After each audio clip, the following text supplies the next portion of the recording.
Sup guys, welcome back. Today we're going to do Nightclub issue number 5 by Mark Millar and Juanan Ramirez. $2 guys from Image Comics, cheap.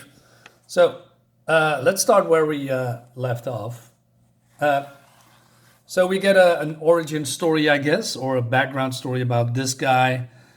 And before we go in, I had really much trouble reading all these pages because I have an infected eye, and that when I came out of bed, my other eye was also infected too. So I'm having a lot of trouble reading the dialogue, and so that's not a good thing. I called the doctor, and they called me back, or want to call me back, because the doctor was in an operating room, and I have to wait for that. So at some point, I feel also like a vampire because I cannot go outside because it's a very nice, sunny, warm day, and the the sunlight is hurting my eyes a lot. So that's a little bit, that's a bit. Anyway, so let's dive in. So this is a cop. He's Detective Nick Las Caras, if I'm not saying that correctly. And he did a lot of work, and he did now some kind of an underground. Well, he's now assigned to a job about homeless people disappearing in the neighborhood. So he made friends with this old lady called Rosie Redlegs.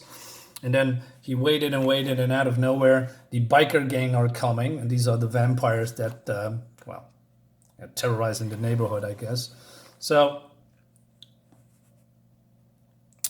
they are walking around and try to find victims, I guess, and this guy just jumps right in, and the detective is reacting immediately, shoot that guy in the back, but he's getting owned by the big guy here.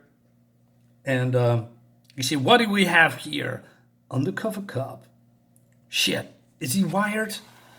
And then probably, I don't know how it works, but maybe his blood, if you taste his blood, you can get all his memories or something. Nah, you go too deep, he says. He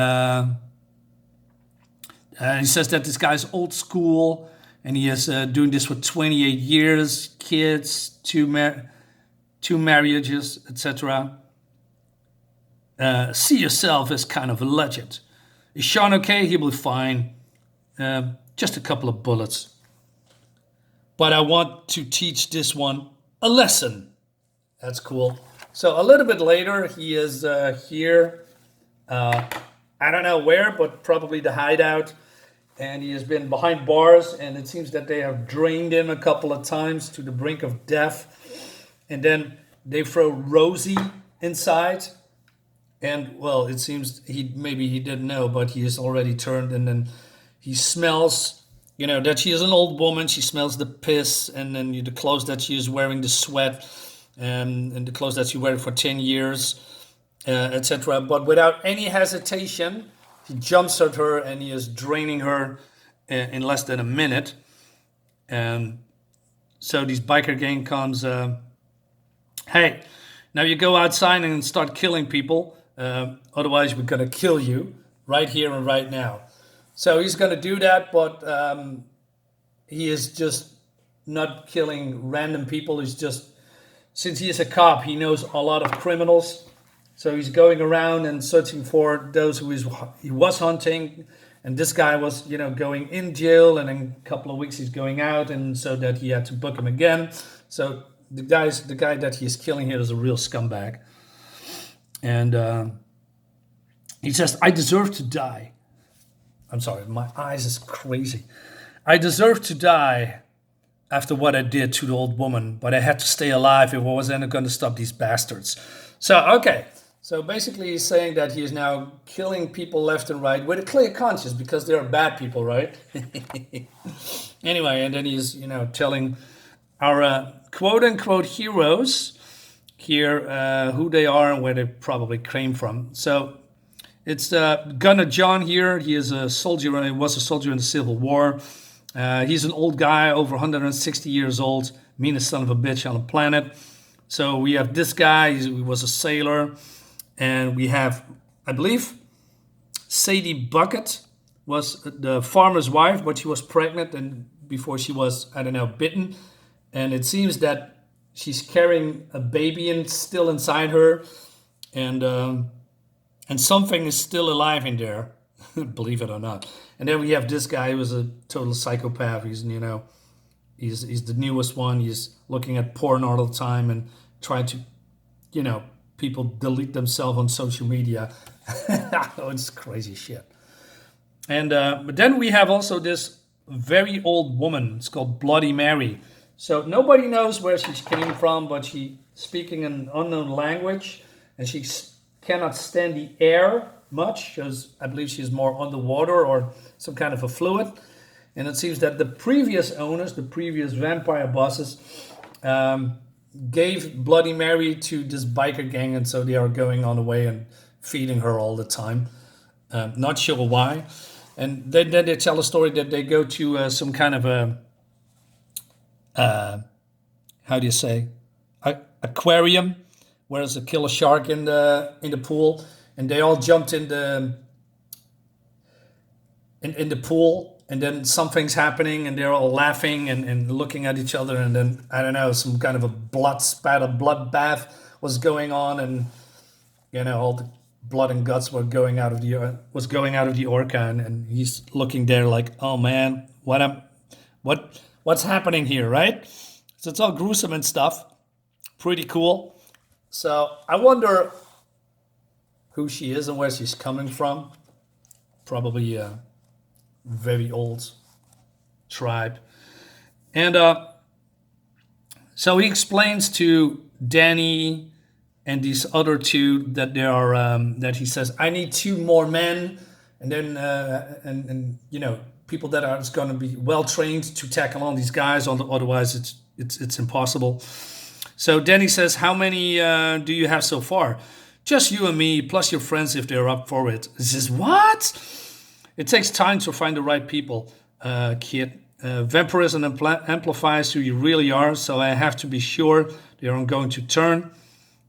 So this girl says, hey, we have to help him, etc.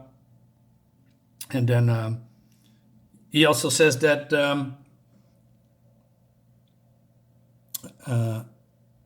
so basically they need to prepare for, what's to come, because these are terrorists.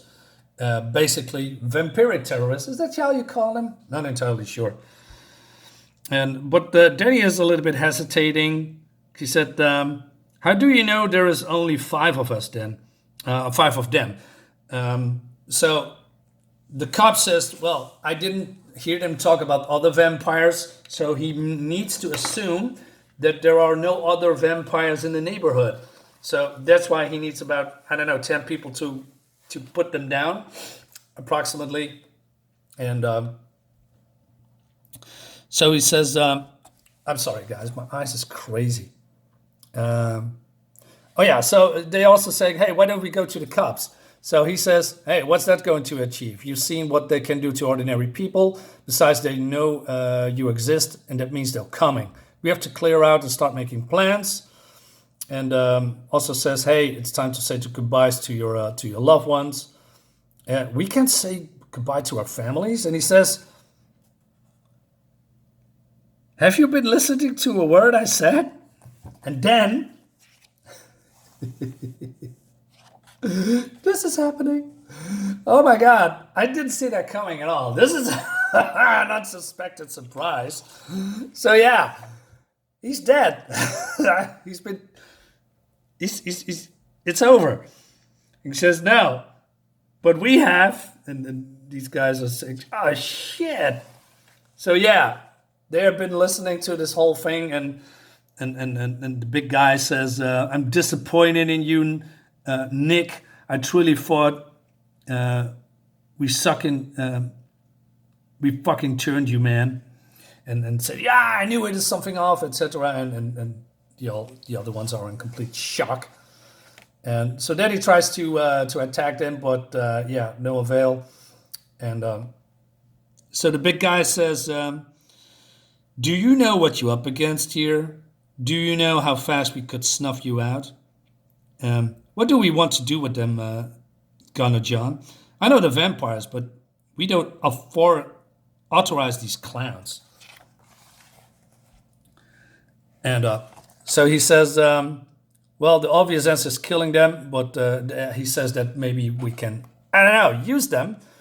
And but he says we need to be sure if there are people. But so this guy says also, yeah, I'm not sure about this whole superhero thing. There might be trouble. And so Big John says that but they are doing this for the money, so they are not so innocent. They are not goody two shoes. So he says, what we could do is a loyalty test. And so this guy says, hey, how about the families? I like it. So yeah, they're getting the order to kill their families one day after this. And if they're not going to do that, they are, being killed and their families being snuffed out too. Dressing up as fucking superheroes. Got to get that shit out of your head. And then they are disappearing in a poof of smoke. They got a boot to the face too.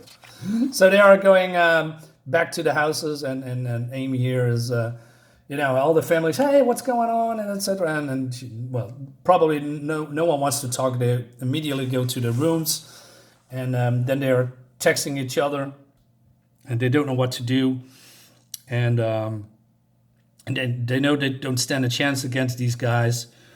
And I thought, maybe it's gonna be a cliffhanger, right?